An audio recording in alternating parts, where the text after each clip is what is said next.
In Calc 1, where did I put all that? There it is. In Calc 1, we found, given some region on the x-axis, we found the area underneath that. So we define these little x0, x, when we were doing Riemann sums, yes? Okay. And so the general idea is a beautiful. I have no idea if you guys have ever seen a circle turn into a rectangle so you can prove the area of the circle. Did I show you guys that? Yeah, just the really fast version. Have a circle, cut through the center, chop out. Sorry. I'm channeling RFK Jr. Just a little crazy. I'm allowed to do that because he is insane. If I chop out but not through the outside, you with me? So I chop through, not through the outside. And I lift that top half up and I open it up. It would look roughly like this, yes? Not to scale. Are you with me? Remind me real quick. If this is R, how far is this? No, come on. How far is that? Not the area. 2 pi? 2 pi r. It'd be 2 pi if radius is 1. I'm saying radius is r. So how far is it to here? Pi. This is pi r. So how long is this? Pi r, because that's where it came from. I opened that up, yes? Do the exact same thing to the bottom and open it up and shove it in there so then it becomes like this, yes? Pretend like these actually reach. So this is pi r. How long is this? R. So I made a rectangle. Now, of course, some of you guys noticed it would actually be a parallelogram. But if I make my triangles exceptionally small, what if I take the limit as n goes to infinity, ending the number of triangles? This would work perfectly. I would create a rectangle out of the circle. Yes? Are you guys with me?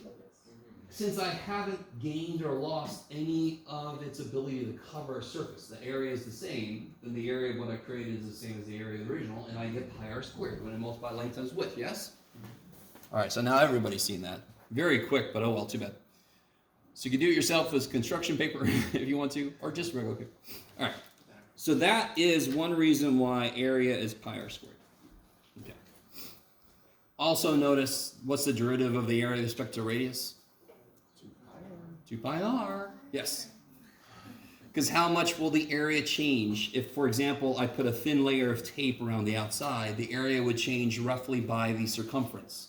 So the rate of change of area with a change of radius is just the circumference. Okay. All right. You guys with me? Whatever, you weird guy. Okay. So coming back here, it's a beautiful idea, Riemann sums. It's an old idea for you guys. But it's a beautiful idea where I take some weird-ass shape and I just cut it into rectangles. Because a rectangle is one of the easiest area formulas there is. Yes? So we all know that. You've all lived through that. Yay. So let's go to us. Let's go to Calc 3, which last time I checked is where we are. We're back to, and if you hate this, oh well, there's our xy plane as the floor. Yes? You with me? Okay. And over the top, I've got some surface, some ceiling, yes? Now again, it could go through and it could be negative. All my arguments remain the same. But for now, just to make it easier physically, I have some function that defines some kind of curtain over us, some kind of weird tent-shaped thing over us, yes? You with me? If I want to know the volume within this, I could take each of you represents a little square, yes? Underneath you, there's a square. Yes? Zach, can you take a piece of paper and just put it over your head? All right, what else can I do? No, sure. So let's say this is kind of like the plane above Zach, his little X, so right below Zach, sorry, Zach, that's all about you today, okay? That's all right. And, all right, below Zach is an X by Y, well, let's even say this, it's a delta X by delta Y little square, is that cool? It's in the xy plane, it's a little delta X by delta Y square.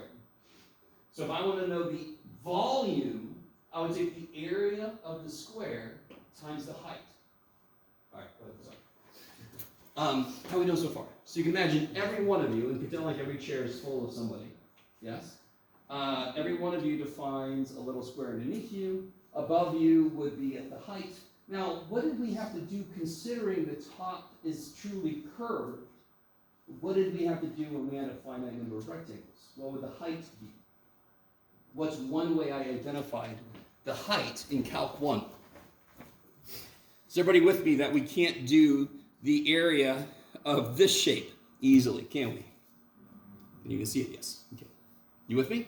So what did we do? So for example, how did I determine the height of this first rectangle I've drawn here? What's one way we did it? Like trapezoid rule. No. Using Riemann sums. I have a rectangle. I don't have a rectangle yet. No, I already did it. Okay. There's the first sliver. Yes? What's the height of that rectangle? You would take one of the sides. Yes. The side you want and make a curve to the side. Left endpoints, right endpoints. Remember that? I don't know if that's traumatic for you or not. You shouldn't. Well, you should be used to me writing up whole tracks. That's what this guy does. It's his job. So I could either use the left endpoint and determine the height, or I could use the right endpoint. I could use a midpoint, and I hopefully at some point your teacher told you you could use any frickin' point you want to between A and X1. Why does it not matter if our end game is to use infinite rectangles, what point we use exactly in there? Because as I let the number of rectangles go to infinity, what's the width do? And so how many choices do I actually end up with in the limit? One. Yeah, so it doesn't matter on the way there which point you use. Does that make sense? I do need a height. I just do. So to make it easy, we do left endpoint, right endpoint, midpoint. It really didn't matter. I could have used a random point in every single rectangle. Is that easy to represent mathematically? No. So that's why we normally don't do it, because it doesn't matter. Okay. Sorry, Zach. In Zach's case, he's got this little square underneath him, right? And above it is this weirdly shaped, possibly a weirdly shaped thing, yes? Let's pretend like it's not just a plane, it's this weirdly shaped dude up here, yes? So I need to figure out the height of this little thing over your, you just have to sit there this time. Sorry. You guys got it with me. I have to figure out a height for this. Now eventually, what am I going to do to delta x and delta y? I'm going to let both of them go down, shrink, so they both become what? No, well, no. They can't, if they become 0, the whole thing is 0, and it's bullshit. Dx, dy. What does dx mean inherently? It's the smallest possible movement in your x direction, yes? So is it 0? No. Is it any number greater than 0? No. So you should be cool with this idea. It's an infinitesimal, yes? There were mathematicians, of course there were philosophers of their time, who disagreed with the idea of an infinitesimal. So they actually based all their calculus not on dx and dy, but on other things, yes?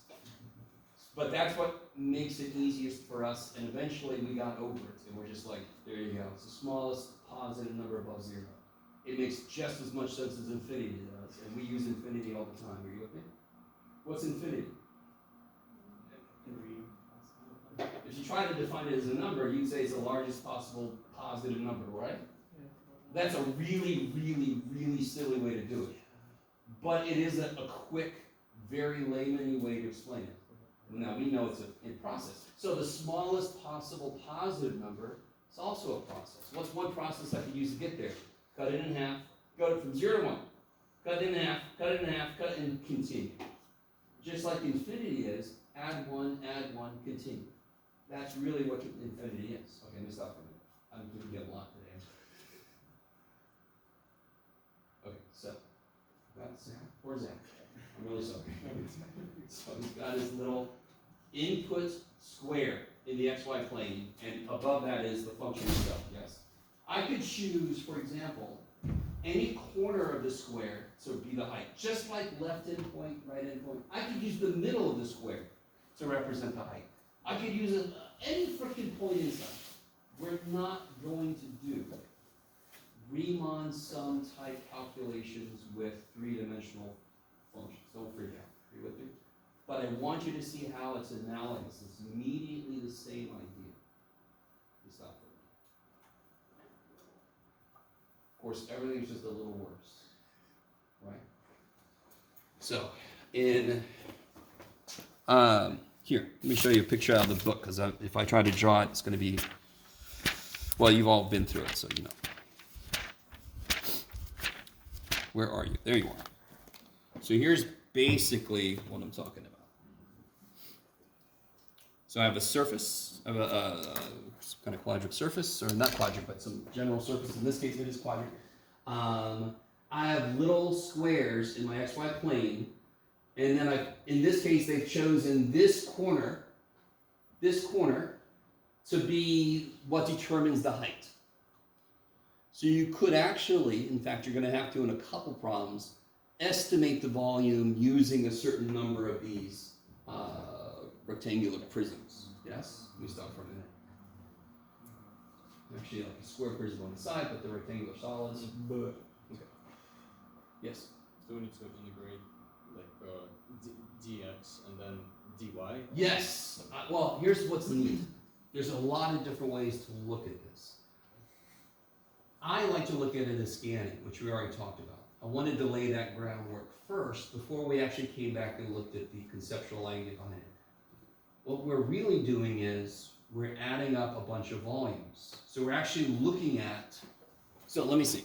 Are you guys cool with this being the height for that, and that is on this surface, yes? So that little point right there is like f of xi, yi. Let me write down what I just said. That little point right there is f of xi, yi. Is that cool? And if I multiply that by the area of its base, so that's the height, that's how tall that thing is, and what's the area of the base of this dude? We just said it earlier. dx times dy. Well, no, not yet. It's delta x, delta y. And if I add all those up, I will get an estimate for the volume. If I let that go to infinity like we did in Calc 1, I'll get the actual real, I'm cranking the resolution up to infinite, so I get the real volume underneath. How are we doing? I didn't want to start with this, because I wanted to show you nuts and bolts wise. This stuff is not that bad. If I start here, it sounds like, what the shit am I going to do? But this is just analogous to what we did in Math 1A. Let me stop a minute. Yes? Are you recording? Oh yeah, I'm sorry. I've got it pointed to the screen. Okay. I'm trying to do this in some places so it reduces the glare. Did I turn you? I did. Okay. Is that all right? Okay. Does that roughly make sense? In Calc 1, we're finding a bunch of areas and adding them up, correct? Calc 3, we're finding a bunch of volumes, adding them up. In both cases, I must determine what the height is. And of course, the height must be determined by how far until I hit this thing, and this thing is defined by f of xy. Okay, so if I let the number of rectangular solids I use go to infinity, that means it's going to go from this to this to this to this and beyond. I don't think I did. No, those jackass. You kind of with me? And then, of course, it just fits better and better and better. And you know this from Math 180. It's not that big of a difference, to be completely honest. This, by the way, if you haven't written this down in your notes, I wouldn't do that because it's going to become huge when we get into section 15.3. Are we in 15.2? Oh, yeah. We're getting there. Okay.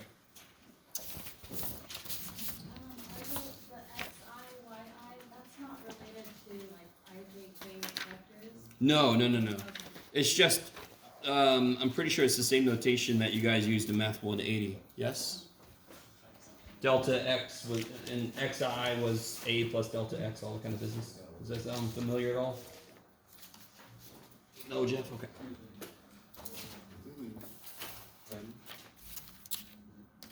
All right. So coming back, all right, I just want to kind of lay that out there. That's underneath everything we're doing. The reason that I don't feel troubled to do too much delving into the minutia of this is because it's exactly what you already did in Calc 1, just with 2 dimensions instead of 1. It's obviously a little worse, but it's not that different. Okay, maybe. So, I mean, the exact same process, just to go against what I just said and say a little more about it. Where did I just put that? I am my own worst enemy. Okay, too bad. So this here I just had. This is I equals 1 to n. This become a normal n. It doesn't.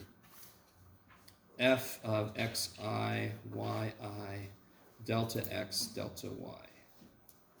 If I let that go to infinity, oh, I'm being really silly. I need 2 of these suckers, of course. Yj. This is the part with 2 directions, yes?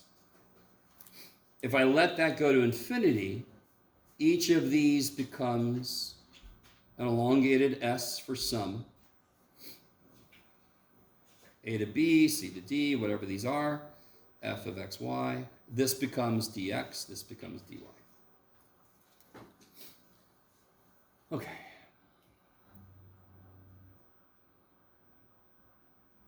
So for example, the reason there's 2 summation symbols, for every, all right, this is the x-axis, that's the y-axis, yes? So if this is xi,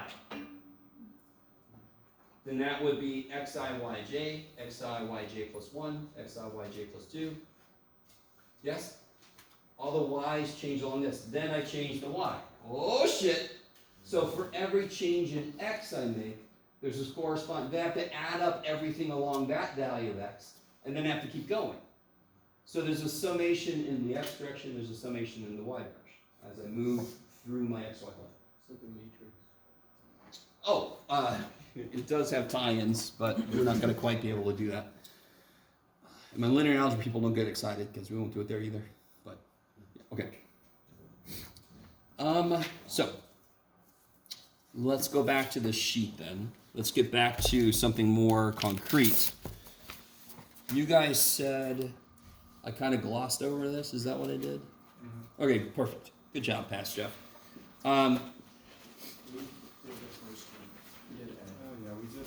We did this one? Oh yeah, that sounds familiar. We didn't do this one? Okay. What do you guys think is a really good first step on part B there? Let me know if you don't have this. If you don't have this sheet, let me know. There's a part of this that should feel very familiar. But I mean, no matter what the problem is, what do you think my first step should be? Draw out. Draw out what exactly?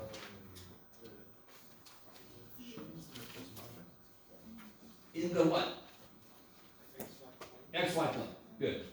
You very rarely should have to draw out your own 3-dimensional, because of course you've all tried it and you notice it's not easy. Yes?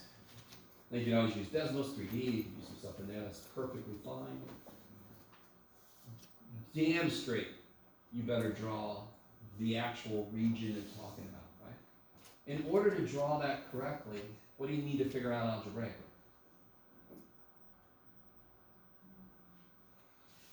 You can draw x equals y, you can draw x equals y squared, you can draw both of those things, but what really matters is where those two intersect.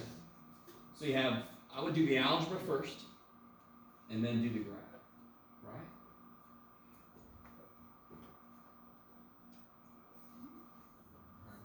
Oh. Yeah, algebra first, dude. So how do you figure out where those two meet?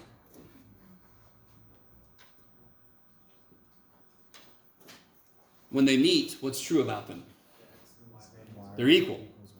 So I can, in here, I can replace x with y.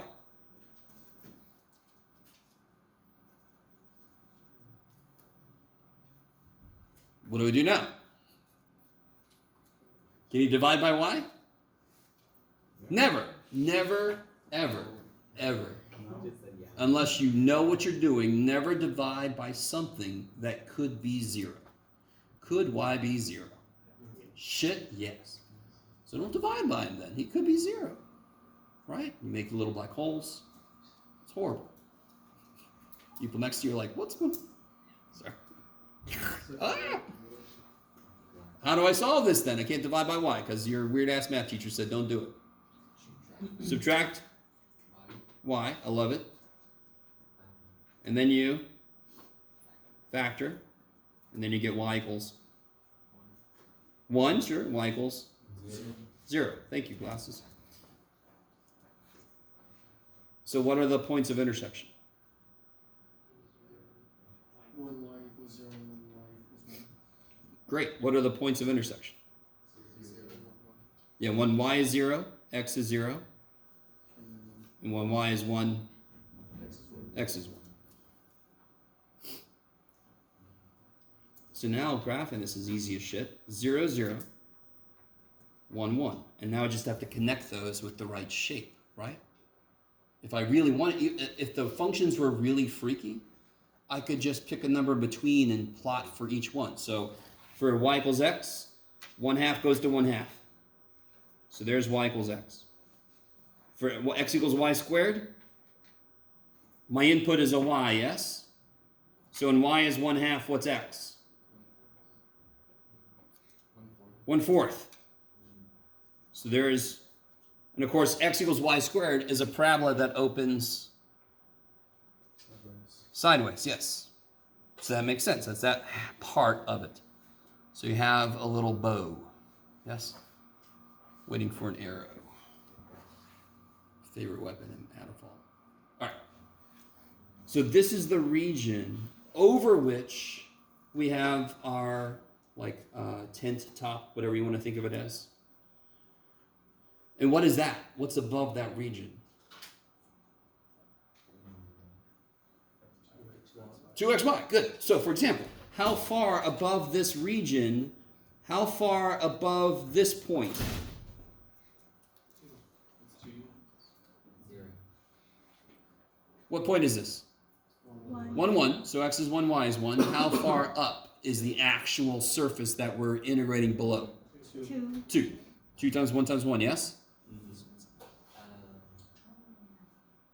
Yeah. So I need you to really understand what you're doing. You have graphed, with me, we have all graphed, an example of the inputs of the function. These are the inputs I'm interested in. Yes?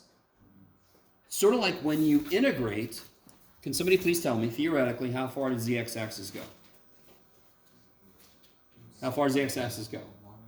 For frickin' ever, yes? Infinite in that direction, infinite in that direction. So somehow it's twice infinity, Jeff. Leave me alone. Okay. And then when I integrate from 1 to 7, aren't I picking a region of that out that I'm interested in? Yes? We're doing the same shit here, just harder, of course, like everything. Sorry, that sounds terrible, but it's true. This is the region that I'm curious about, so I'm only caring about that region and the little tarp above it, whatever you want to think of it as. And what defines the tarp? This guy. So, of course, it's 0, 0. How far up is it? 0. 2 times 0 times 0 is 0. You guys? So if I wanted to, I could ask all these different points in there. You can figure out how high it is. That, if I made you do the cubes, you would need to figure out the heights, so you can figure out the volumes of all the little cubes and add them up. And we're not going to do that. That's just the busy work. It's crazy. Okay. Sorry if you wanted to. I do apologize. Okay. So I've been doing a lot of talking. Whenever we do this kind of thing, I always want to make sure you understand that this problem won't take as long as it is us, because I just won't shut the hell up. So what can I do now? What do I need to do now? Yeah, I need to set up my double integral. And I need to choose what? What's one of the first, once you've got your region graphed out, is it dy dx or dx dy? Is the question, yes? So, can anyone see anything immediate that might inform us? In fact, let's label these things. This is x equals y squared. This is x equals y. The function itself, let me see if you guys are cool with this. The function itself, f of xy, is symmetric in x and y. They're both kind of interchangeable, yes? So it's equally easy in both directions. Does that make sense? It's not giving me any hints as to anything. So it's up to you guys. Which way do you want to set it up? Do you want dx dy or dy dx? What would it mean if I did dx dy, for example? What would have to be true? So let's do that, since nobody's saying a word. If I want to do dx dy, what must be true about the limits of the interior dude here? Should be dependent. The function limits. Yeah, now let me ask you this. I should have started with this maybe. Which integral is almost always going to be just numbers? The first one. Mm-hmm. The outer one. The first one, the outer one. Yes? Because the outer one is going, well, so what's the outer one going to be if I say this? From 0 to 1. So the outer one says, I'm going to go from 0 to 1, but then I got to get real about what x is doing, yes? As I go from 0 to 1 on the y-axis, what is my x doing? Go from y to y squared. Yes, it's going, and this is why you want to graph this and graph it correctly. Otherwise, you're going to switch the limits, and you're going to get the negative answer. Yes? Jeff, you need that. So it's going to go from, and you can draw just like you should have done when you did solids of evolution. You could draw for any given y value. My x goes from this wall to that wall. So help me out again. What goes here? Y squared. Good. It goes from y squared to y. Bless you. Do you understand how important it is to graph the region you're talking about? Dear God. You desperately want to do it because then it's just that easy. Pick a y. Where does x start? Where does x end? That's all it takes to figure out what the limits are going to be. Yes. What for the in exterior integral, we just pick a number then. If we could draw a line from the bottom one to the upper one, and it would be some kind of like dependence as well. Like why for the outer one, we just simply say from 0 to 1. We don't care. And then for the inner one, we specifying specifically from that line to that line. Yep. All right. So if I ask you, can you define for somebody what that picture looks like if they can't see? Right? How would you say? It looks like a banana. But then I want to get more serious. I want them to be able to figure out kind of like what the dimensions and so forth are. Wouldn't you say, for example, you could say x goes from 0 to 1, but then y goes from x to the square root of x. Yes? That's being very specific about what slice is being shaded. So it's kind of like drilling down requirements. Okay. You have to be here to here, but then you also have to be here to here. So that second set is more kind of specific. Does that make more sense? So I'm thinking about scanning this. So both of my variables are going 0 to 1. So if I choose to do dy first, I'm going to go 0 to 1. So any value of y, what am I going to integrate from? Y squared to y. And of course, I could have done it the other way, and I would have just had to change my functions to be in terms of x. So the first one, you basically choose the limits, where it starts and where it ends, and the second one you tie it to the first variable that you referenced. You tie it, yes. So what do you want this to come out being a function of? Once you do the integral, what does this need to be a function of? Why? Why? If there's any x left, this doesn't know what the shit to do with it. Yeah? Okay. Maybe. And of course, if I switched everything around, if I set it up the other way around, what would have been different is for any given x, my y would have gone from x to the square root of x. So this would have been x to square root of x. This would have still been 0 to 1. And this would have been dy dx. Okay. Sometimes it doesn't matter. Those are joyous times. Sometimes it critically matters. Can you always tell ahead of time? No. So I desperately try to get students to understand when you get high up enough in math, there's at least a few places, if not the entire class, where part of the problem is you set it up wrong, and you go, oh, it's not that way, it's a different way. Okay. Not a big deal. It's part of the process. You with me? But students sometimes take that as, well, I don't know shit. Look at me, I keep doing it wrong. No, nobody can tell ahead of time for every problem what the better way to set it up until you get it and you set it up and you're like, well, that sucks. All right, let me go try it the other way. You guys kind of with me? It is part of the process to potentially make a mistake first. Now, sometimes it's really obvious which way. So we'll do a problem like that in a minute. Yeah? This one, it didn't really seem to matter. This one's kind of nice. Obviously, I want to start us off not too evil. What do I do now? Is there any other questions on how that got set up? Is that 0 to 1 is not 0 to 1, 0 to 1? Yes, so that goes with this guy. Okay. So as y goes from 0 to 1, if I pick a y, and I did that here, I just picked a random y, what is x doing? It's going from y squared to y. Is that cool? Okay. So the rest of this is not too bad. How do I integrate this with respect to x? It would be 2. It would be 2y squared.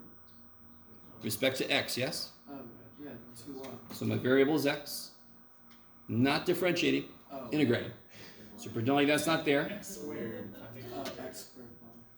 Is that okay? Yeah, I heard some of you guys. I don't want everybody. Okay. From what to what? From 1y squared. Am I going to end up with just a function of y on the inside? Yes. So will I end up with a number at the end? Yes. Yes, good. In this specific problem, and I'm not saying this is always going to be true. In this specific problem, I know I should end up with a number at the end because I'm trying to find a volume here. I'm trying to find a numerical amount.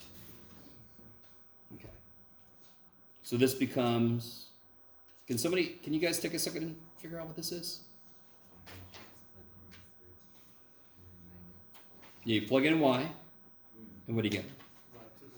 Good. Minus, plug it in y squared, y to the fifth, kick ass. And now that's pretty easy.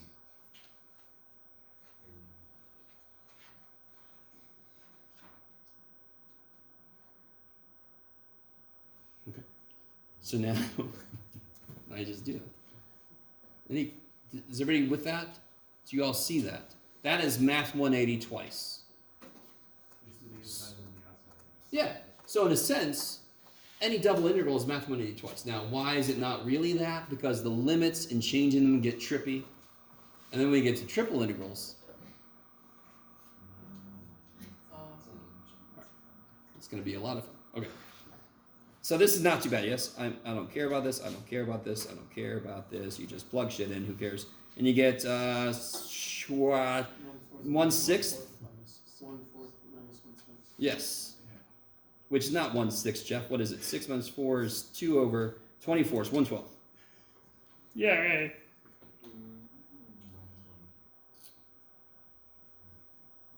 Yay. Can you guys, real quick, could you set that up the other way? What would it look like the other way? Meaning dy dx instead. For 0 to 1. Was it dy dx? Yeah, so the outside is still 0 to 1 in this case, just because they both happen to go. X to the 1/2 power.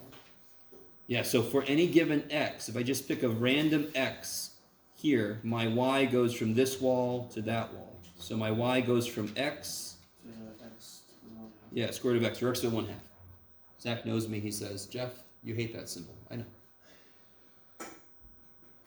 Do you see how this is actually kind of a little preferred? Not really. What's the only thing this has going for it?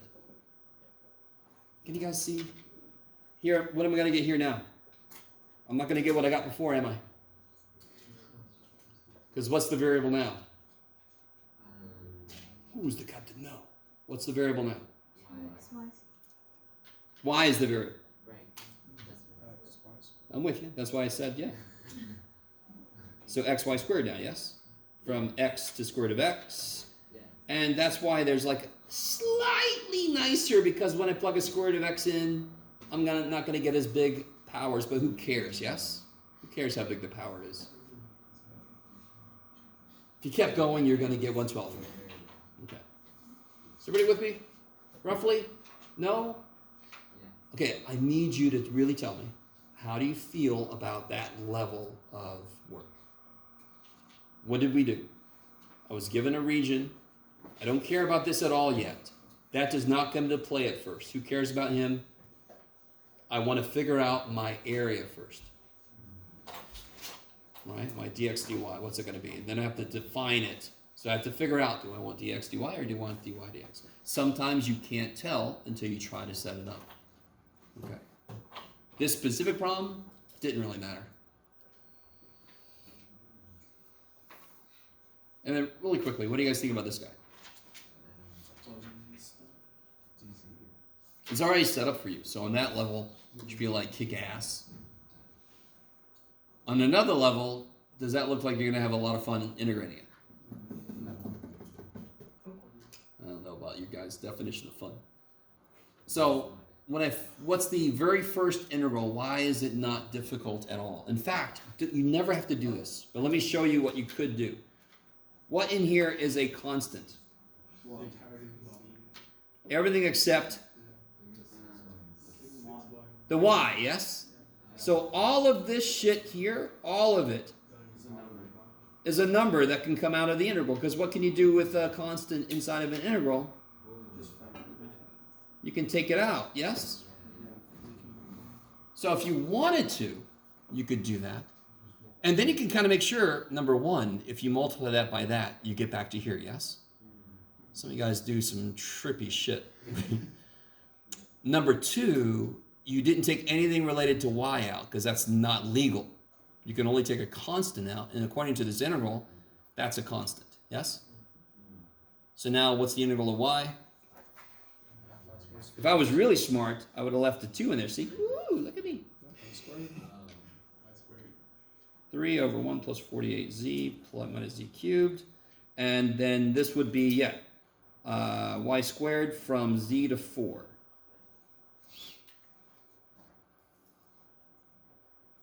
Wait, why was it 2y instead of... Why'd you So you take can out get 2y? rid of the one. Oh, I'm sorry. I put a factor of 2 back in, Oh, okay. just so I can make it y squared easier instead of 1/2 y squared. Do you have to do every step I'm doing? Did you even have to take the 3 business out? No, you didn't have to do any of that shit. Yes? But you can if you want to, if it makes it easier for you. Because this is all about focusing on what's the inner integral, what does it care about? It, to help you, you can just kind of move stuff it doesn't care about so you can really see what's left. It's up to you. Oh boy, the master of leaving enough space for himself.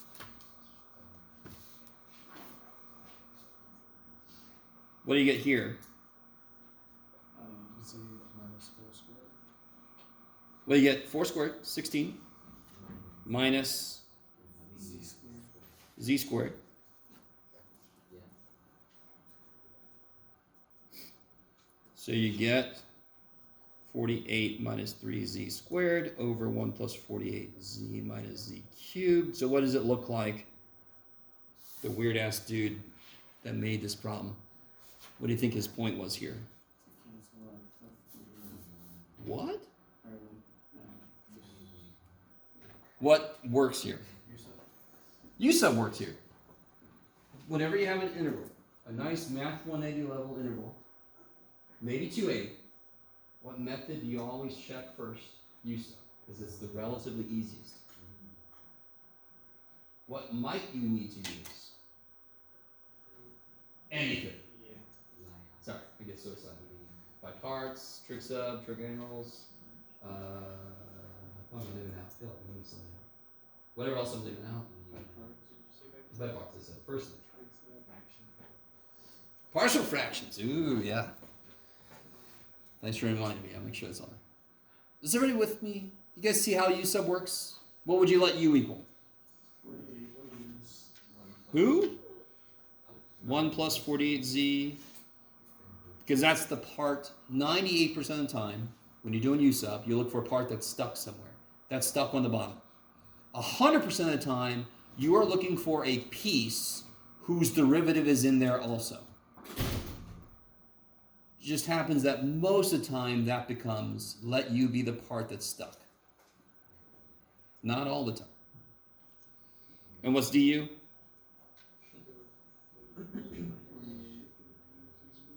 dz, which is exactly what's in there. So I don't care about that anymore. I'm not interested. That's easy. Who cares? Okay.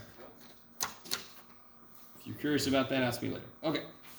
You got too much Calc 3 to do. So here you do Calc 1. Okay. Yeah. So what I want to talk about right now is, let's do an example. Yeah, this is perfect. Oh shit, this is from here. Let's do,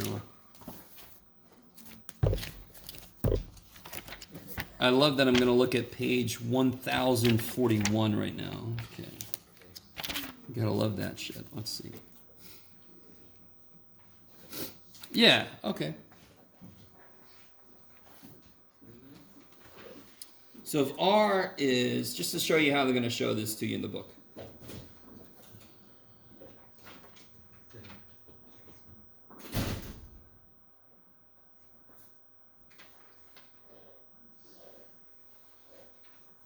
If R is that, oh shit, you're like, what, Jeff? If R is this, I want us to figure out the integral over that region, square root of 1 minus x squared dA. All right, because I don't think I've really, what do you think dA represents? dy dx is, what does dy dx represent? Just an area in the xy plane, the area of a little square, yes? This is the most general way to write a double integral expression. So they have to define what the region is that I'm integrating over, and they have to tell me, give me a way to figure out what the area that I'm working with. Because we're about to get into polar coordinates, in which case the areas we're working with will not be little rectangles. No, they're gonna be little weird little dudes, little curvy little things. Yeah. We'll see. But for right now, can you guys, what part of this tells you it's nowhere near as difficult as it could have been? What is so freaking nice about this problem? Can anyone see? Compared to the ones we just did. Yeah, what captures x and y? Are they between functions? No, they're between numbers. That is the one time, and I forget, I think there's an official name for this, but that's the one time you could just switch the intervals and just switch and not even think about it. Because they don't affect each other. Do you guys see what I mean? If y went from x squared to square root of x or whatever, y depends on x. So if I want to switch it, I have to be really careful how I do that, because now x is going to depend on y. Blah. You guys kind of with me? These two don't give a shit about each other. If x is 0.7, what's y? Whatever the hell it wants to be between negative 2 and 2. There's no, do you guys see that? This is the one time you can put the integral either way you want to. There is, so I love this example, because now it is the inside function that's telling me which way to do this. So let's try. Let's try to set this up. What if I try to do this first? Dx dy like this. What would go on the outside? Negative 1 and 1. Negative 2 to 2. Yes, see? You can always kind of work inside, yeah? So this goes with this. So what goes here? Why might this not be the preferable way to do this? Because there's no y function. Well, come on. How would you integrate that inside? Ignore the 2 to negative 2 and the dy. Ignore those. Only worry about the inside. Yeah, tricks up. Might that be motivation for you to go, what happens if it's Yeah. Now, to be really, really honest, it doesn't matter. You're not going to be able to escape anyway. But If I turn this around, all right, let me see if I can get you guys with me really. Does everybody see what I'm talking about? Potentially. So this one is really, really nice because these are just numbers. So it really is not going to save me if I turn these around. If I turn them around, all I'm going to do is I'm going to get, when I do this integral here, It's just one. I'm going to get that times y, throw a 2 in, throw a negative 2 in, so I get 4 times this. So I have the exact same thing. Now, here's the trick though. You ready? It's the second level of things that gets trippy. So, let me see how I can say this. Do you all agree that this integral would come out gross? Do you all see how I'm going to have to do those steps one way or the other? If I do it first, though, I have a whole other integral that has to happen on top of that. Yes? To be honest, it doesn't really matter. But this is, I would say this is, which way, Jeff? This way is slightly preferable. Because then it kind of leaves to the end the gross steps I have to take. So I am going to have to do Trixo. I might as well do the other integral, get it done, just so it's not there bothering me. So tell me again, how do you integrate the inside here?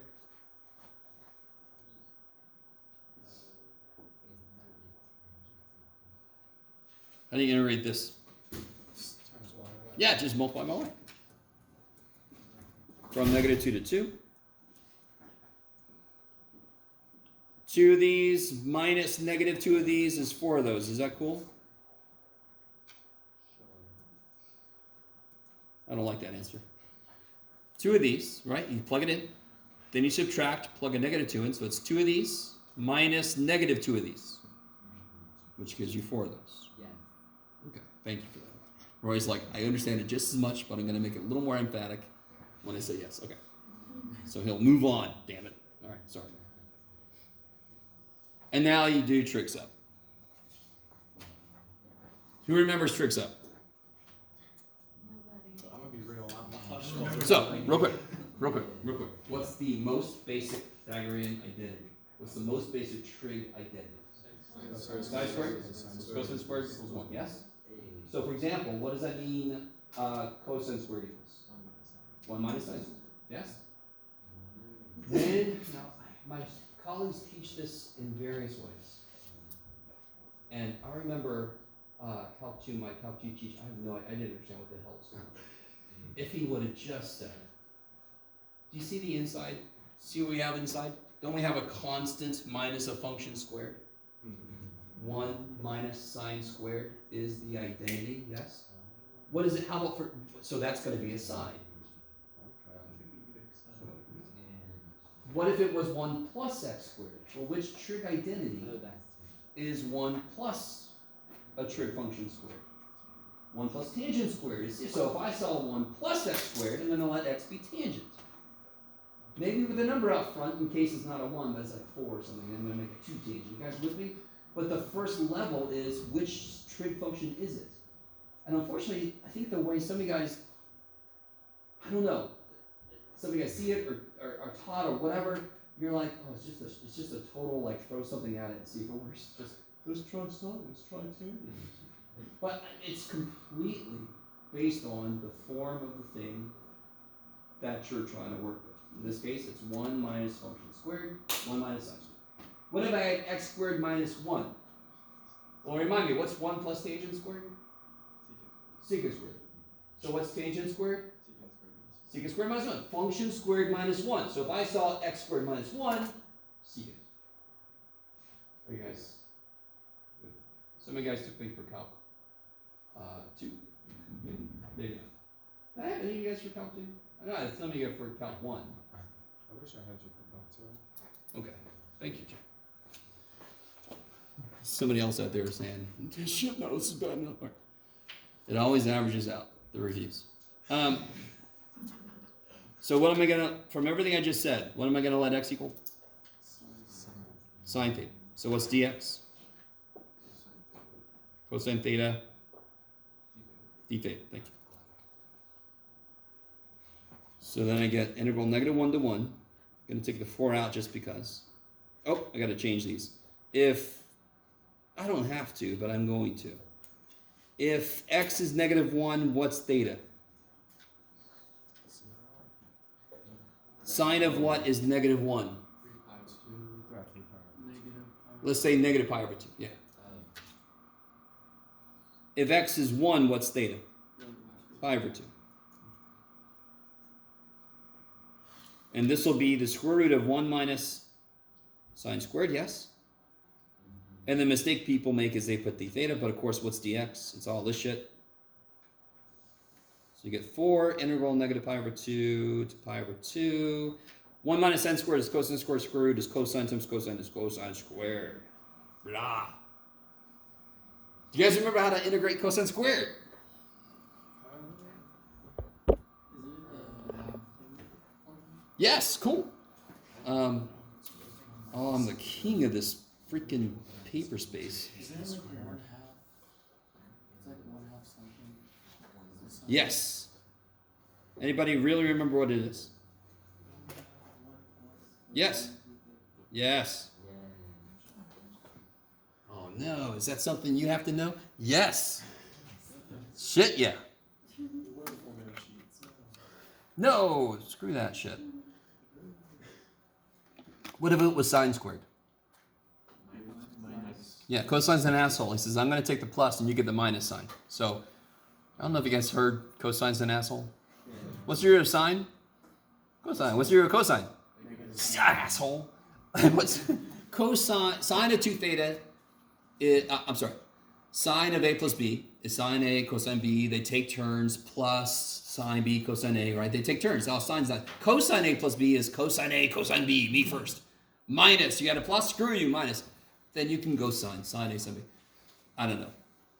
I am really sorry. If you already have a way you've memorized those, great. That's how I memorized those. And then I turned it into a teaching thing when I realized cosine as an asshole actually goes almost all the way through everything. He always finds a way to be an asshole. So, how do I integrate this business? I'm going to take the 1/2 out, make that a 2. Is that cool? You have to rewrite all this stuff, Jeff. What's the integral of 1? Theta. Holy shit. And what's the integral of cosine 2 theta? Yep. 1/2 sine 2 theta. The 1/2 is there to kill the 2 that chain rule would want to pull out, right? Evaluated from negative pi over 2 to pi over 2. So real quick, do you guys see how twice pi over 2 is pi? Sine of pi is, and sine of negative pi is. So I don't have to worry about him at all. So it's all about pi over 2 minus negative pi over 2. So I get 2 pi. Okay. That was a little quick, but oh well. Just to show you the kind of things that could pop up. Okay, maybe. I try not to let it happen too often because I completely understand that you want to focus on the new shit. But I need to keep things alive. I have no idea how much further, even if it's your last math class ever, I don't care. There are other people in here who's got more class. I gotta keep certain things alive. Okay. You know, like, well, can I get an exemption? No. In fact, I'm gonna double down for you. Okay. All right, how are you guys doing so far? So I just want to show you, as you're learning any specific problem, once you set it up and once you do the first integral, whatever, it might become by parts, it might become trig sub, it could be anything. So if you need to review, do it. If you want some resources, I can give you handouts I gave to my 280 students or whatever. I could put it in Canvas if somebody reminds me. I can't remember what I put in Canvas for you guys. Probably not much, I'm sorry. I suck. But if somebody reminds me, I could put some of the stuff from Chapter 7 in Calc 2. Remember that? This one starts with by parts? Okay. I love you guys. Okay. Now, let's get to... Oh, good. Perfect. I want to do... Is it this one? No. 1060. Okay. So, let me do a few notes, a few definitions of things, one of which is a little silly, but we'll be okay. Very often, they're going to call little regions, bless you, in the XY plane, they're going to call them, for some reason, D. Bless you. Okay, region D. For some reason, they really like the letter D. So the region we're talking about could look like this. In fact, can you guys, what kind of region is this? What example have we done recently that would relate to this kind of a region? The one where the limits were just constants, yes? If I have a rectangular region, then x goes from what to what, y goes from what to what, defines it directly, yes? The minute I have a region where one wall is a function of the other variable. Do you guys see how this wall is just the value of x here? And this wall is just the value of x here. What's this?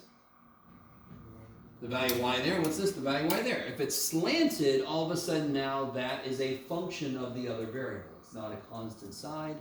That's where things get trippy. Are you guys at all with me? So when you see, bless you, a region defined like the one from earlier, -2 to 2 for y, -1 to 1 for x, that's just a rectangle. That kicks so much ass. They are sort of independent from each other. It doesn't matter which way you put the limits. They stay the same. I could have something that looks like there. This. So these two would be functions of x. So x would go from something to something. And then y would go from this function of x to this function of x. Are you with me? We've seen this kind of, and of course the other main type would be, well, let me make sure I'm doing with this book. I love this book. Let's see. No, let's do it. It's good. I'm sorry. I don't mean to say it like that. Okay, good. So this is what they officially call a type 1 region. Let me make sure. Yes, okay. This is really silly. Oh my God. So guess what a type 2 region is? You're never going to get it. Huh? No. Both x and y. No. Don't overthink it. Just do this. Yeah. So. No. I don't understand. It's not. So it would be here, maybe. This would be a function of y. This would be a function of y. Yes, and y goes from this to this. So as y goes from a to b, x goes from f of y to g of y. Do you guys see that? And we've done examples like that. So just in case, I can't remember in the homework how much this kind of shit shows up, sorry. Type 1, type 2, that's all it freaking means. Does it really help you do anything to know it's type 1? Not a damn thing. So I just want to tell you, in case you see those words, you know what they mean. Is type 3 all of them combined? Type 3 we're going to get to. This is still section 15. No, this is 15.2. Yeah. Okay. So let's do this. Let's do a problem. It's page 1060, number 26. Do it over here. So it tells me it wants to know what this is. Given D enclosed by the quarter circle, y equals square root of 1 minus x squared, x greater than equal to 0, and x and y axis.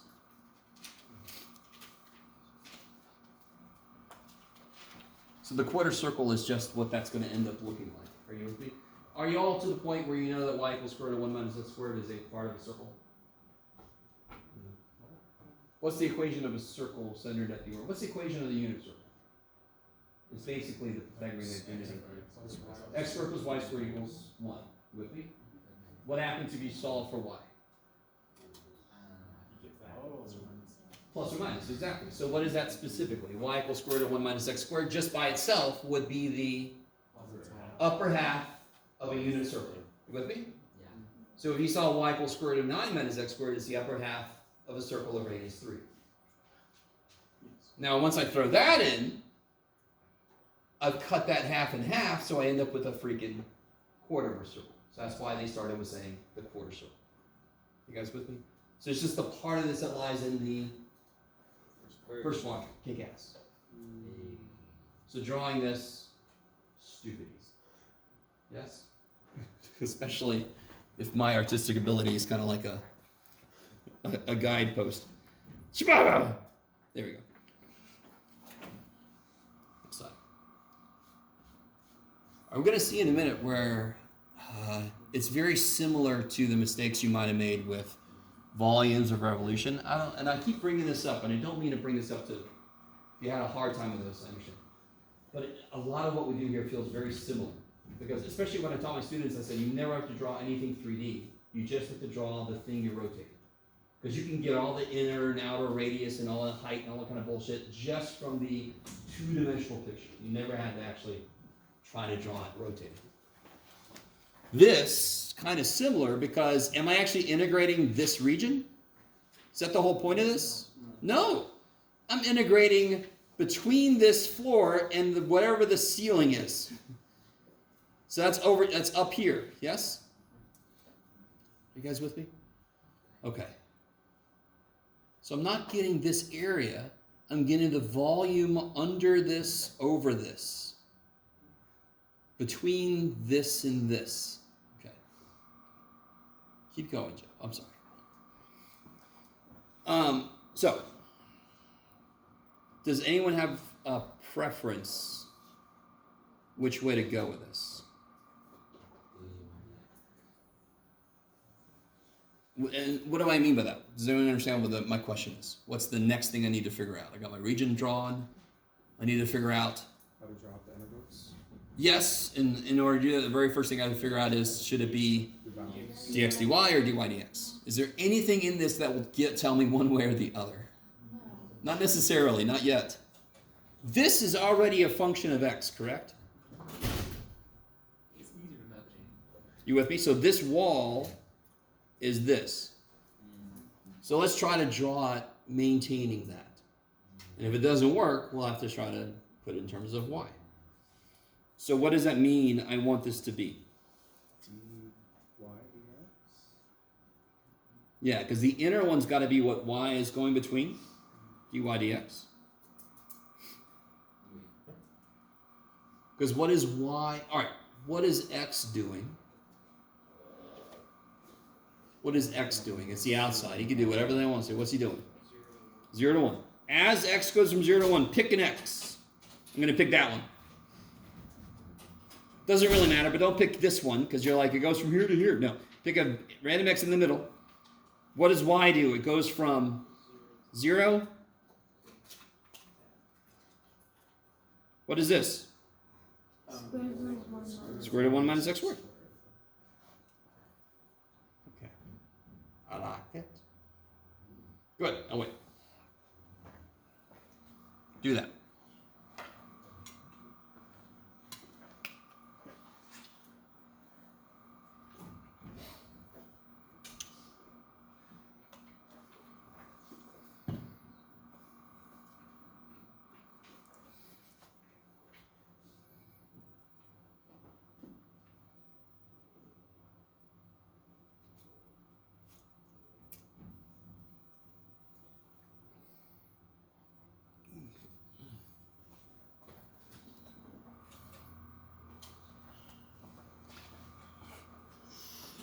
It always takes so long to talk about stuff. Gosh.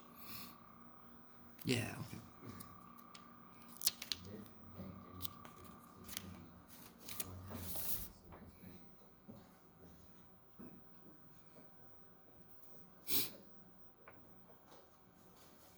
Oh yeah, we'll do that one next. Yes, I like it. Yes is perfect. Look at me being so happy. Oh boy. Anybody want like Spring Break Part 2? Yes. It was not Even if we get everybody's name on a petition, I don't think it's gonna happen. I'm sorry. Mind if we stage a walkout? Stage a walkout. That'll make teaching really weird.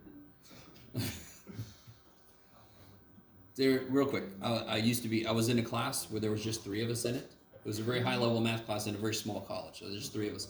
The other 2 didn't come to class one day, didn't tell me. So here I am. The teacher, you're me. Teacher's doing this. And then you take the volume. Does anyone have any questions? He wasn't even joking. Do you understand? This, sorry. So guys, how's it going? How do you do the inside?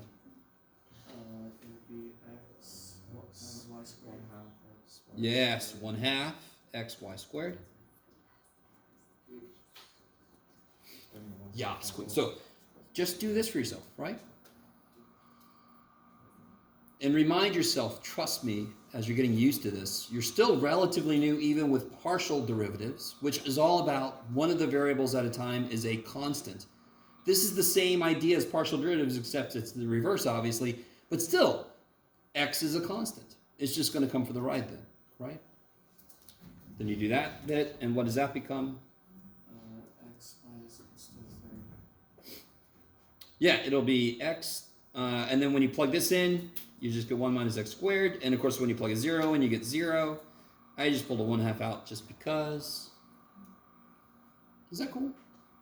That's nice.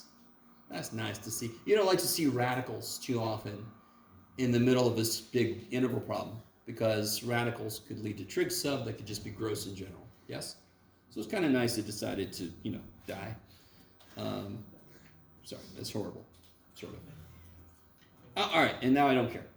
Is that all right? Now I don't care. This is Calc 1. All right, I mean, if I gave you the problem and you had trouble with it, I might personally kick you out. I mean, how do you integrate this?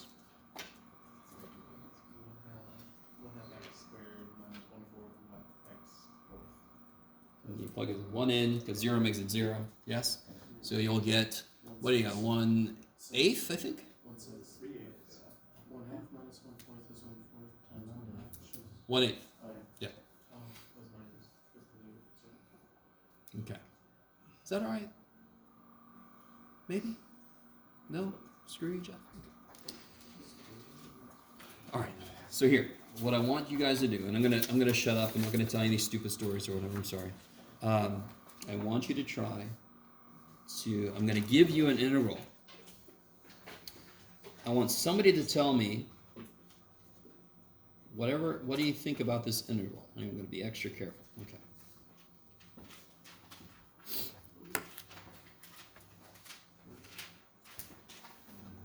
This is the kind of the next level up. Somebody's already set up a double integral for us.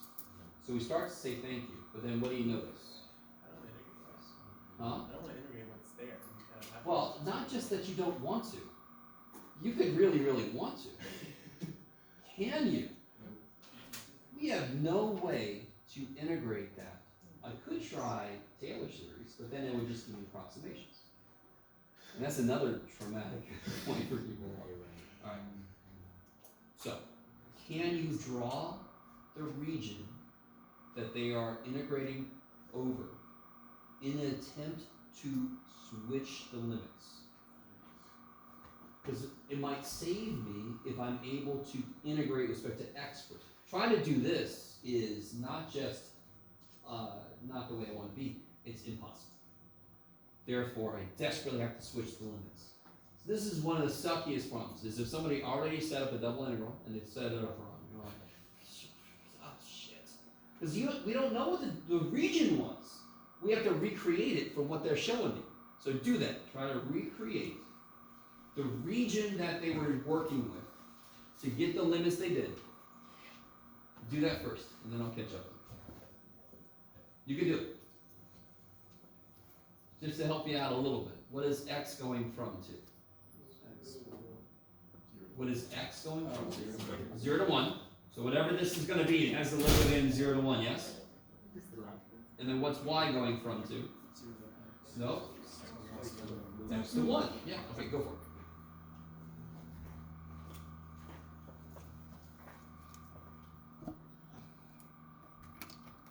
Just to really help. This is x equals 0, yes? And this is x equals 1, yes? So what is this? Okay, keep going. That defines the walls my region have to live within.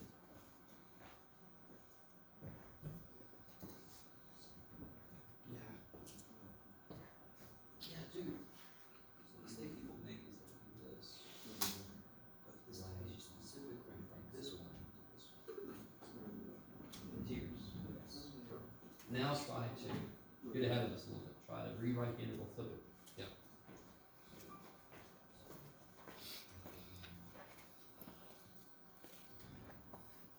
All right, so here, I'll do this much. 0 to 1. Yay, Jeff. Now, what's my y living between? Y equals x, yes? Yes. So I can draw y equals x, and I know it goes to 1. So there's y equals x. And what's this then? Y equals 1. Good, y equals 1. And this is y equals 1. Y equals 1 is a horizontal line. So do you see how there's no guessing here? What can you shade in the region we're talking about? Yeah. Is it this region? Of course not. That's stupid. Because y's got to start here, go there. Therefore, it's this region. You guys kind of with me? Obviously, this is still a relatively simple example. Yes? That's all we have to draw. But just keep in mind, you could, when you draw it, just put your pen on this wall and go to the other wall. Just keep doing, hey, you shaded it. That's all you got to do. Yes? Now that I've got my region defined, without the definition of the region, I can't switch the limits because I don't know what the new limits have to do. So now if I want to turn this around, my inside function doesn't give a shit what I'm doing, does it? It exists. I'm just shoving shit into it in a different order now. Yes? Very interesting way to put that, Jeff. But now I want to do this in the hopes that it becomes something I'm actually able to do. So what goes out here? What goes on the outside, the outer interval? Good, because y is going from 0 to 1. Now, pick a y. If you don't have to do this, great. Pick a y. X goes from this, what's this? 0 to this. Wow, why? Y. Oh, okay. Real quick. Do you all agree this is x equals 0? And what is this? So it was one. X equals x equals. Y equals y equals. Yes? Now, real quick, I want you to understand, the mistake some of you guys just made is completely understandable. But if you write that, you're going to end up with weird shit. Not going to make sense. Just do exactly what I said. If you're working on the dx, then it's got to be x equals x equals. Therefore, your functions have to be solved for x. Yes? dy, they got to be solved for y. Okay, go for it.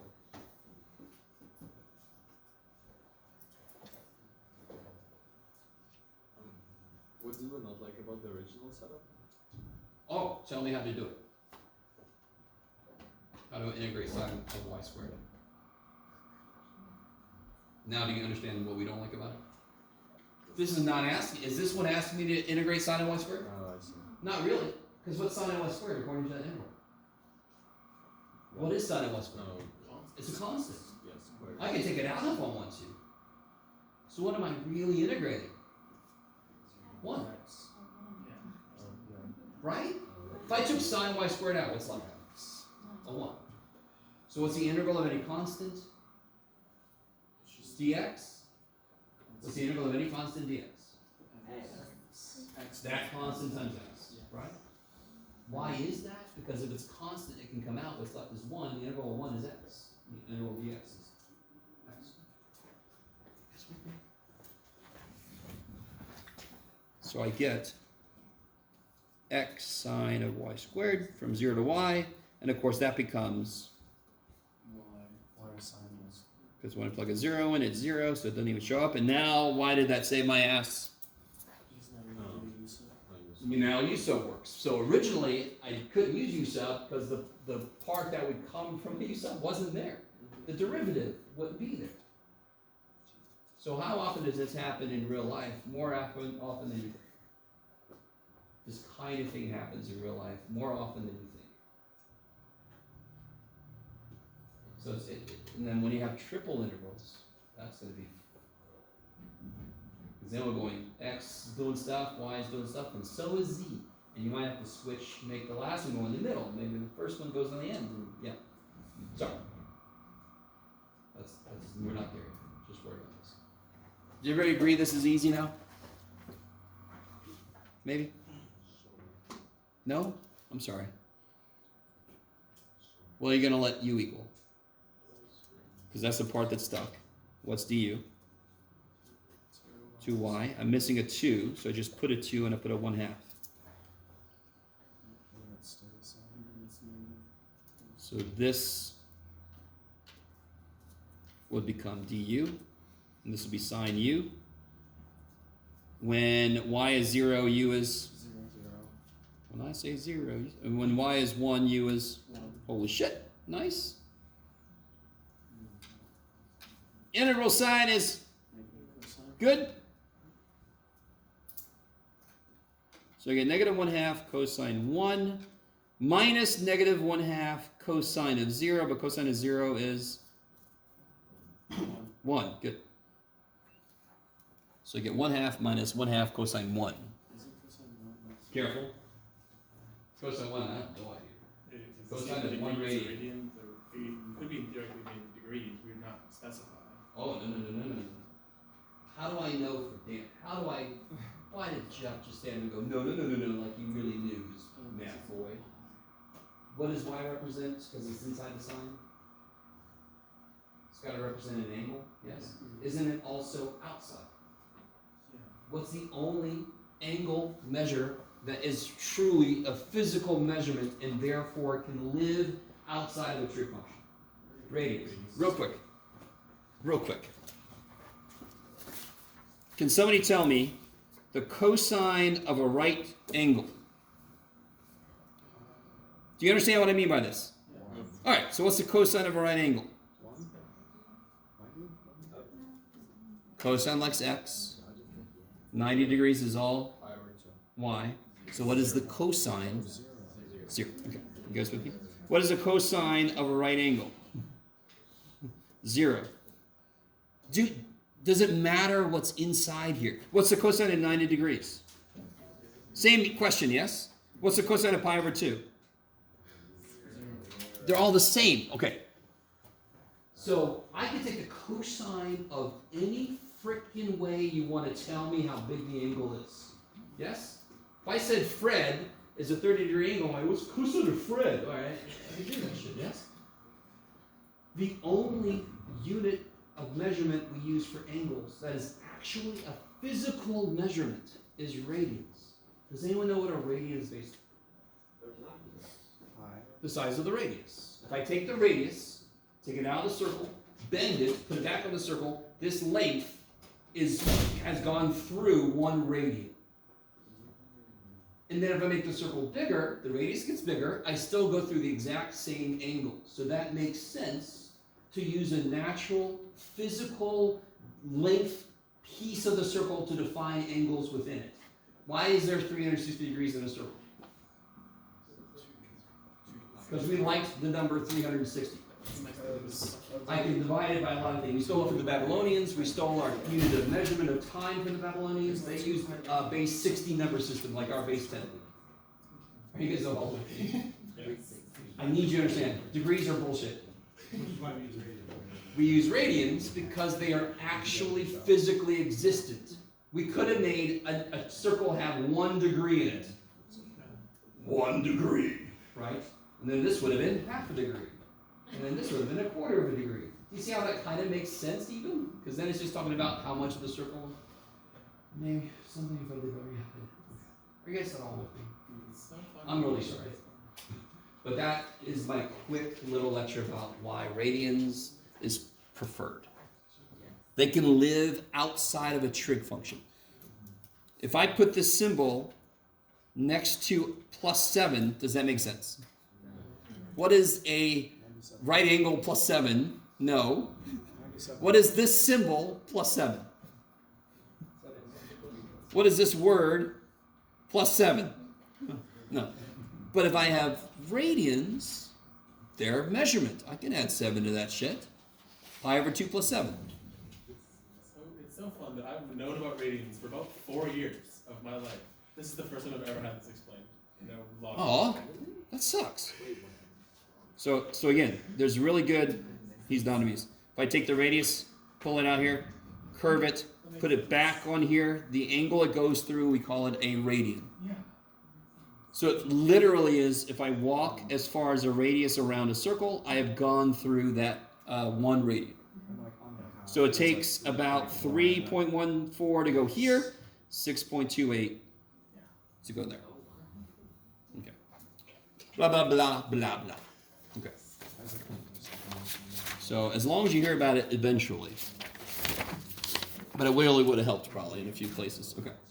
All right, guys. I'm sorry. Oh my God, I'm the king of freaking just going off on who knows what. So the really important thing about that is when you draw your region, don't just draw it blind and then decide how to shape it. As you draw it, pay particular attention which way it is on the limits. It'll tell you what wall to start at, what wall to end at.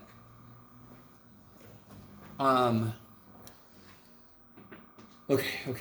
I want to go back. So, polar coordinates. This is 15.3. Might as well keep it going. Now the angle talk is perfect. Can anyone tell me anything you remember about polar coordinates?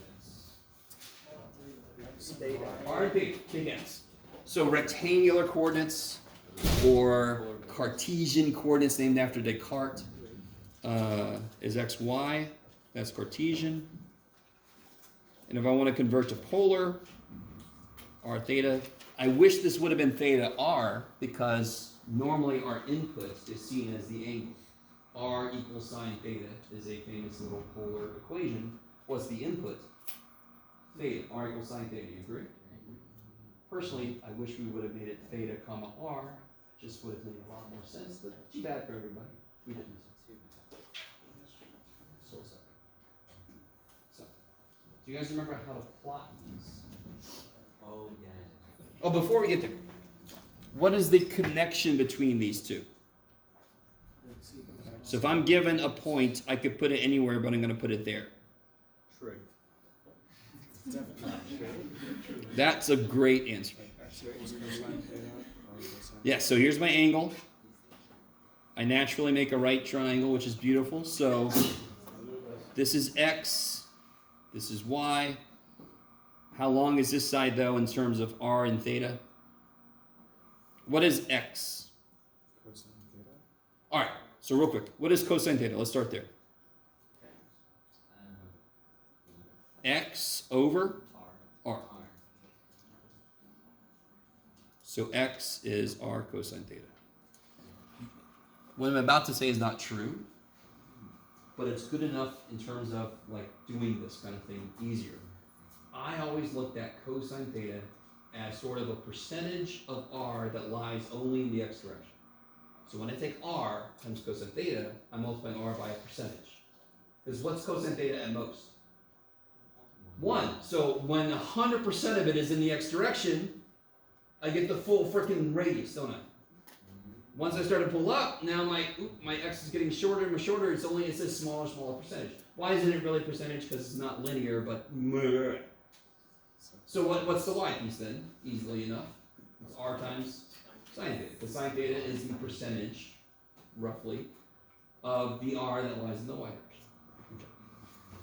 Now, just to emphasize this, that's not true because it's not a linear relationship. But it's a decent little way to remember that I'm just breaking that up into a part that's this way, a part that's that way. Sine is the part that's in the Y direction. Cosine is the part that's in the X direction. Old news. One of the first things you learned in trig. Yes? Those are officially, if I have R and theta, that's how I convert back to X and Y. Yes?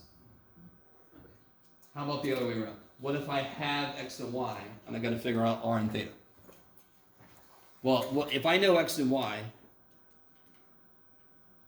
how do I get R?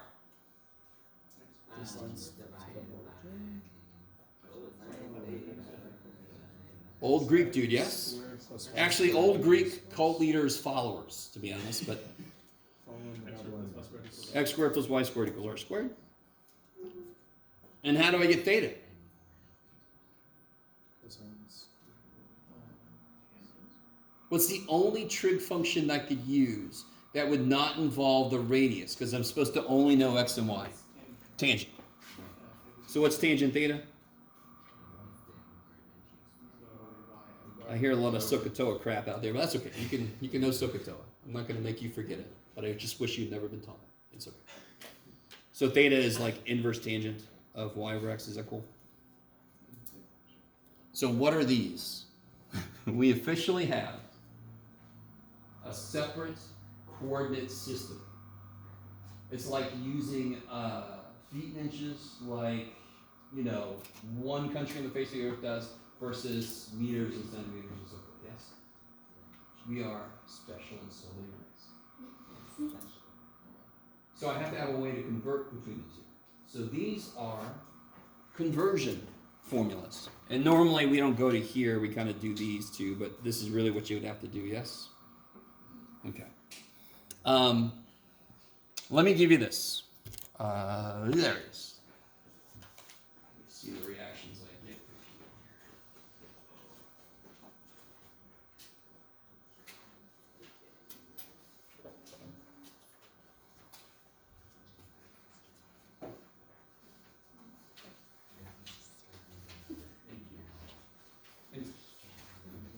Do another great part two. Actually came in so questioning this morning. Why is that here? Running late. I just want to take it.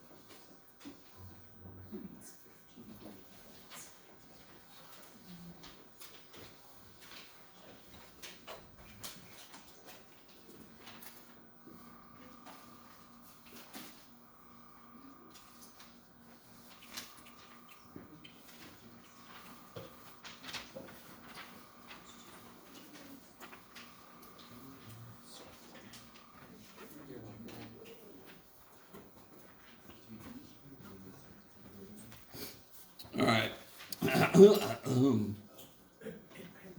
Excusez-moi. Does this look, well, obviously these have to look super familiar because we just did them. But down here, does this look at all familiar? No. Really? Let's start down here. This is the nice part. This is the fun part. This whole thing's a fun part to me, but I don't know. Whatever. So this is kind of cool. This is crazy. So can you guys see how there's an XY axis kind of hidden in this thing? Okay, so if I have a point in space, in 2D space, I could choose to get to it by walking so many feet this way and walking so many feet that way, yes? Yeah. Or I could tell somebody who's at the origin, oh yeah, they just turn by this angle and then walk straight out to it. Yes? Yeah. So polar is like as the crow flies kind of thing. Just tell me how much to rotate by and then how far to walk. That's R, let's see, that's theta R, but R theta. So for example, part A, which way should I tell the person to face? 5 or 3. So I should be looking at this. And then how far do I walk? 3 steps. And notice the axes, this should make complete sense. This coordinate system is based on circles. So one axis is purely circles, yes? So the R-axis are these circles. So I normally, unless you get really big values of R, you got 1, 2, 3, 4, and the 5th one is blue, yes? So if I want 3 pi over 3, I face pi over 3 and I walk out from the origin 1, 2, 3. Jeff. Oh, I did it. Yay.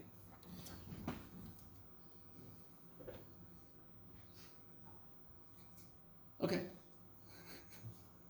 So just to jump ahead a little bit, look at part E.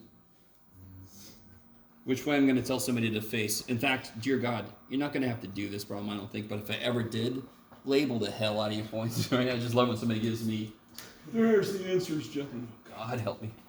How do you do part E? Which way do I tell this person to face? 2 pi over 3. So they should be looking at this, but which way are they going to walk? Backwards. Backwards 1, 2, 3.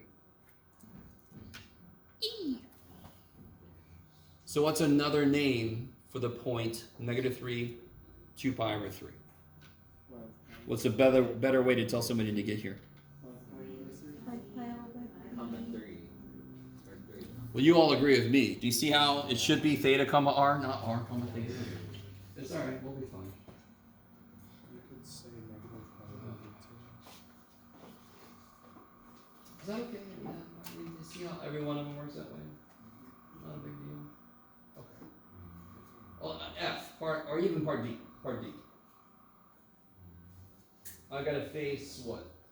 10 to the power of 6. So the first thing you could do is convert that, or you can just rotate backwards by pi over 6. Where do you end up actually looking? 11 pi over 6. Yeah. So face 11 pi over 6, and then go out. Where'd it go? 3 halves. Is that what we're doing? Yeah. 3 halves. 1 1/2. Chiboo, chiboo. Okay. Now, I'm really hoping some of you guys got to the point where you were graphing things that look sort of like this. It's officially called the cardioid, or sometimes it's given the name, you know, the butt graph. Yeah. But it's officially a cardioid because it sort of looks like a heart. Maybe drawn when I was 2 or something, or 52. All right. So, is everybody cool with that? I mean, that's just plotting points. Very straightforward. It's just finding a point in 2-dimensional space in a different way. The way that we do it on the surface of the Earth when I'm in a boat. Latitude, longitude is a different way to kind of find somebody. I could tell somebody, but then bearing. I could tell somebody, have this bearing and go for this far. That is theta and r. Yes? Okay. I like it. Hey, Mikey? Now, by the way, nobody's asked this, but why are we reviewing this? Because there are certain integrals that are either very difficult or impossible to do in rectangular coordinates, but they are either easy or possible to do if I convert them to polar coordinates. It's really kind of nifty. Yeah, okay. Up here, very quickly. Do you guys all see how this is kind of busy work? I mean, what would I do for part A? I know what do I know? X. No, I don't know x. Convert to rectangular. So what is this? R. No, x is equal to 2 cosine 5 pi. Ah, thank you, Jake. Jake was like, give me a So let second. continue my piece. Jeff, don't be cutting me off. I'm sorry. That's a good point. So you know r and theta, and then you know x is r cosine theta. I love it. Right? I mean, come on. By the way, what is cosine of 5 pi over 3? What quadrant is that in? 5 pi over 3. Fourth quadrant, so cosine is positive or negative? Cosine is positive. Positive, because x is positive over there. And so it's got a reference angle of pi over 3, which if you need is 60 degrees. And what's cosine of that? 1/2. Cosine likes x. The further it gets away from the x-axis, the scareder it gets. It pulls into its shell, smaller and smaller, until it's fully in the shell at 0 here, yes? You guys with me? You know all this? Huh? I don't know about the shell. The shell? Yeah. I'm sorry. I was calling cosine a turtle that likes it on the x-axis.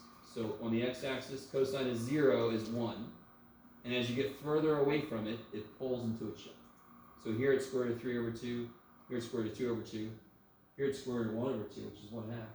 And here it's square root of 0 over 2, which is 0. It just pulls into its shell as you get further away from the x-axis. You guys, again, it's just a mnemonic, not mnemonic, but just a way to remember. Okay. And you guys get the pattern I just said? So sine goes square root of 0 over 2, square root of 1 over 2, square root of 2 over 2, square root of 3 over 2, square root of 4 over 2. Yeah? Square root of 4 is 2, divided by 2 is 1, sine is 1 at 90 degrees, blah, blah, blah. Okay. And very quickly, this might come into play a little bit more. I want to convert these equations to rectangular, meaning x and y, yes? When I see a sign, which one is it trying to be? Y. What's missing in front of it? There's a 5 there. The 5 doesn't do shit for me, because what do I need in front of it? An R. How do I make an R show up in front of it? Divide by 5. Just multiply by r. The 5 can come from the right. 5 is a constant. We almost never care about those poor little guys. So if I multiply both sides by r, what's r squared? And what's r sine theta? What is that the equation of? Circle that has been what? Circle that's been moved.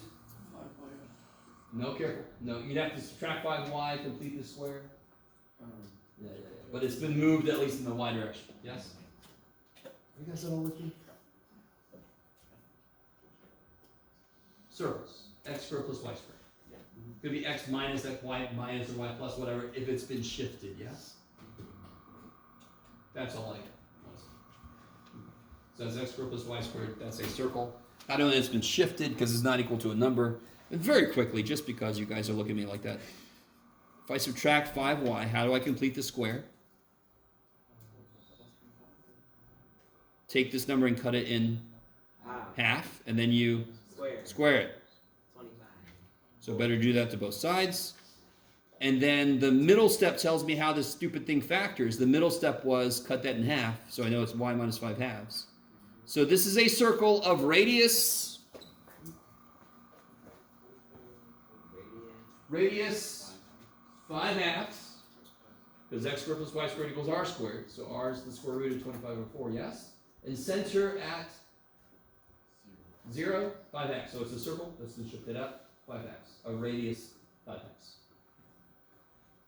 Oh, crazy shit. Okay. How do we do part B?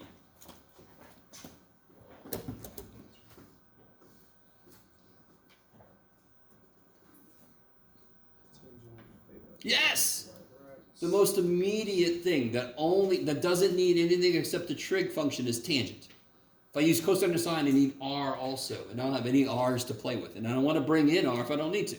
So I'm just going to take the tangent of both sides. So what is tangent theta in terms of x and y? Y over x. And what's the tangent of pi over 6?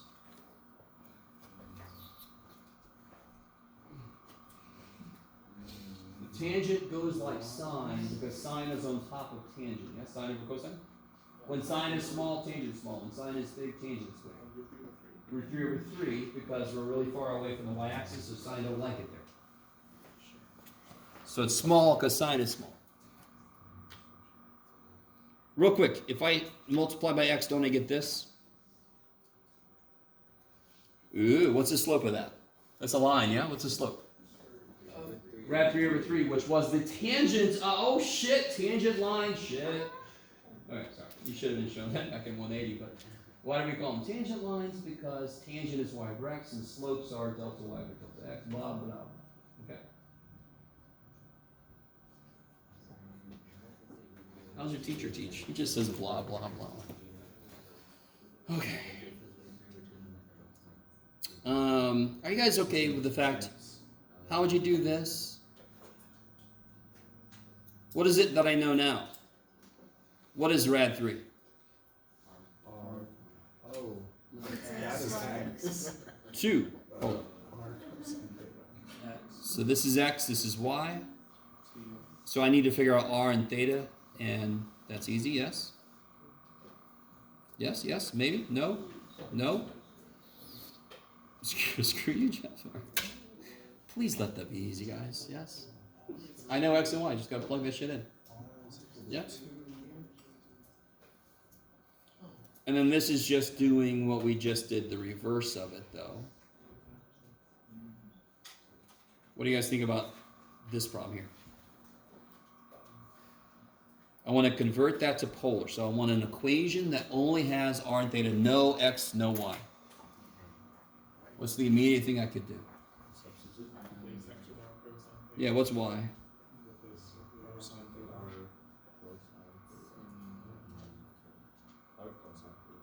And then if I multiply that up, I get r squared sine theta cosine theta. You could do more shit, but it doesn't really matter. That's fine. 2 sine theta cosine theta is sine of 2 theta, blah, blah, blah. You could do some other stuff. Who cares? Okay. Is that fully polar? Yes. Will there be functions in our future that start off as XY stuff that I want to convert to R theta? Hell yeah. Not just because I'm going to tell you, but because it's impossible to do it otherwise. What'd you do in part C, real quick? Part C? I'm sorry. Do we need to change the integration limits as well, along with converting? Yeah, we're going to have to figure out what's going to happen back here. It's still going to be dA, but we have to define what dA means in polar coordinates. Yes? Which is where I wanted to get, but I don't think we're going to get there. Real quick, on part C, what would you do? Yes, you would add the y squared over. Right. R squared is equal to y over x.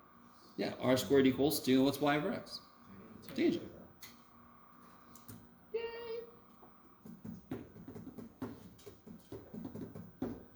Okay, I know. I like that reaction. So last little thing. If I have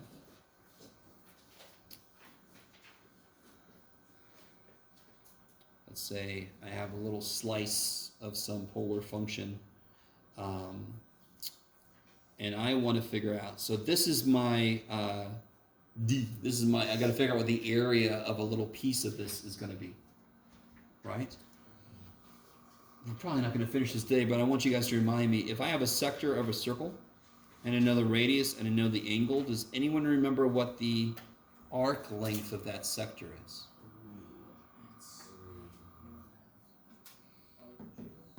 Yeah, in fact, that definition only makes sense if you remember freaking the angle is the number of radians I've walked. So if theta is literally the number of radii I've walked, how far did I walk? Multiply that by the radius length. If I told you I went 7 radii, wouldn't I just multiply by how long a radius is to see how freaking far I walked? It's such a bad way of teaching. What's what? Sorry. That you wrote before R theta. This? Oh, this is a little, I'm sorry, this is a little arrow. Nope, the The other. S. Before This? the equal sign. Before the equal sign. S equals R theta. S, okay. Yeah. Oh yeah, my S's, I know. It's like the way I say the word water. My S's are trying. And real quick, what's the area of this going to be?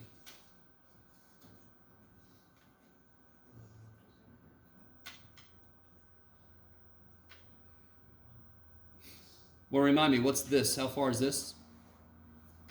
R. Now here's what's really funny. You guys should really be cool with this. If I make this really small, doesn't this side become linear the smaller I make it? Local linearity. If I make it infinitesimally small, it's still r theta long, right? Theta is just really tiny. So if I make it, God damn, if I make this infinitesimally small, this is still r theta. And what's the height of this triangle? R. So what's the area of the triangle? 1/2 base times height, yes? I put 1/2 height times base. 1/2 r squared theta, which of course is the area of a sector. Very nifty. Those are going to come into play when we develop double integration with polar coordinates. Because it's always dA at the end. Whatever units you're using, you're starting with an area in the plane. If I define x and y, dx dy. If I define r and theta, we got to figure out what the shit that's going to be. And that's going to be based on what we just did. That's enough. That's enough. Oh, we should have a quiz soon. What do you guys think? Let me say this. Let me say this. Our next test, I'm going to officially move it. Is that anybody going to let me know if this is horrible? I think at the moment it's April 28th. 28th, I think. I'm going to move it on the 30th for 2 reasons. 1, they give us a little more breathing room. 2, because I'm going to be conducting interviews. I foolishly signed up to help the English department find an English faculty member. What the shit was wrong with me? So we're going to be interviewing people. So I'm going to have a sub here. Is that quiz next Wednesday or next? Oh, I'm sorry. So the quiz. Do you guys want to quiz next Monday? Is that what I'm hearing? So then it would be 14:7 through 15:2. You say 14.8 is extra credit? Yes. All right, guys. Take care.